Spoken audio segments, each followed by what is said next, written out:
मेरा सबसे ज़्यादा महबूब वो है और क़यामत के दिन मेरे सबसे ज़्यादा करीब वो होगा जिसके अखलाक ज़्यादा अच्छे हैं। सारी मेहनत अपने ज़ाहिर पर ना करें, सारा वक्त कपड़ों को सजाने संवारने में ना गुजार दें, सारा टाइम अपनी तस्वीरों को दुरुस्त करने में ज़ाया न कर दें। अपने रवैयों को, इखलाकियात को, अपने मामलात को, अपने उठने बैठने को, अपनी रोज़मर्रा की ज़िंदगी को अच्छे तरीके से आरास्ता करें, मुज़य्यन करें।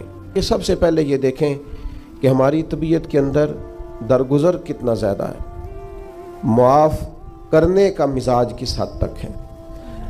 मैं अक्सर ये देखता हूँ कि हम चाहते हैं कि लोग सिर्फ़ मेरे मेयार के मुताबिक चलें, मेरी तबीयत के मुताबिक ढलें, तो फिर तो मैं उनके साथ वक्त गुजारने को तैयार हूँ। लेकिन अगर हमें कभी सामने वाले की तरफ से मुखालिफ राय का सामना करना पड़ता है और कभी वो कुछ अपनी भी राय